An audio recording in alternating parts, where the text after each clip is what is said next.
আমি রনি ভাই শখের খামার থেকে আমি রনি ভাই বলছি। কেমন আছেন আপনারা?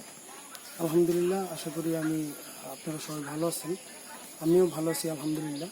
নতুন আর একটা পর্ব নিয়ে আসলাম। আমি বালুর মধ্যে গাছ হয় কিনা এটা আসলে পরীক্ষা করার জন্যে কিছু কলা গাছ নিয়ে আসছিলাম নার্সারি থেকে, যেটাকে আসলে এটা বরিশালের একটা জায়গায় সাইদখালী নামের একটা জায়গায় পাওয়া যায়। তো ওইখানে থেকে কালেকশন করতে পারিনি, আমি একটা নার্সারি থেকে কালেকশন করছিলাম। ওই যে বৃক্ষ মেলা বলে, বৃক্ষ মেলা থেকে অগ্নিসাগর কলা বলে।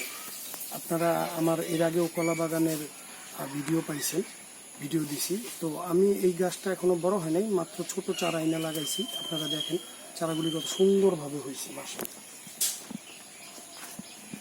এই যে দেখেন 3টা চারা আমি লাগাইছি, 1টা 2টা 3টা। আসলে এটা হচ্ছে আমার বাড়ি, আর এটা হচ্ছে বাড়ির সাইড বলে বা চিপা বলে। বাড়ির দুই বাড়ির মাঝখানে যে জায়গাটা থাকে ওই জায়গার মধ্যে আমি গাছগুলি লাগাইতেছি। আস্তে আস্তে গাছগুলি বড় হয়ে যাবে ইনশাল্লাহ একদিন।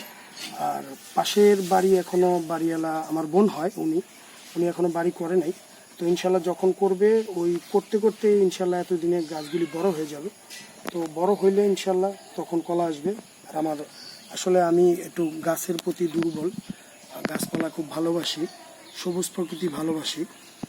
কারণ হচ্ছে যে আপনার গাছ অক্সিজেন দেয়, মানুষকে ফল দেয়, ছায়া দেয়, এই জন্য আমি গাছকে ভালোবাসি। তো ইনশাল্লাহ দেখেন এই যে এইখানে একটা কাঁঠাল গাছ লাগাইছিলাম আমি, এটাও নার্সারি থেকে আনা। এই যে আগাছা হয়ে গেছে, আগাছাগুলি পরিষ্কার করে দিলাম। হ্যাঁ, এটা কলম করা চারা। তো আমি করছি পরীক্ষা করার জন্য, বালুর মধ্যে লাগাইছি। এখানে কিছু জৈব সার দিছি, দেখেন এই যে জৈব সার বালুর মধ্যে, এই যে বালু জৈব সার দিছি।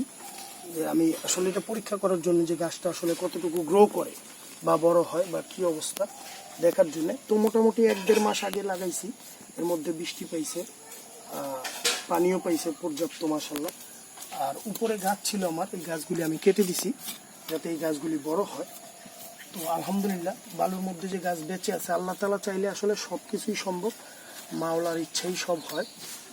তো উনার অশেষ রহমত, ওনার অশেষ কৃপায়, ওনার অশেষ মেহেরবানিতে আমার এই গাছগুলি ইনশাআল্লাহ সুন্দরভাবে গ্রো করতেছে। আপনারা দোয়া করবেন আমার জন্য, আমি যাতে যতদিন বেঁচে থাকবো আমি যাতে এই গাছপালা নিয়ে থাকতে পারি। এবং আমি যে ছোট্ট খামার করছি ইনশাআল্লাহ এক সময় এই খামার বড় হবে।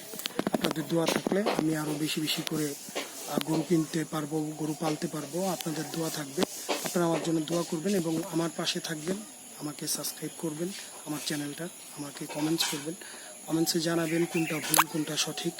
সব কিছু আপনাদের পরামর্শের উপরেই অনেক কিছু নির্ভর করবে। কারণ যেহেতু আমি নতুন কন্টেন্ট ক্রিয়েটার, নতুন ভিডিও বানাচ্ছি, আমার অনেক ভুল থাকবে। ভুল থাকলে, ভুল ত্রুটি থাকলে অবশ্যই ক্ষমার দৃষ্টিতে দেখবেন। আমার চ্যানেলটা সাবস্ক্রাইব করবেন, আমাকে লাইক দিবেন, বেশি বেশি কমেন্টস করবেন। নতুন কোনো পর্বে আবার দেখা হবে ইনশাল্লাহ আপনাদের সাথে। আসসালামু আলাইকুম।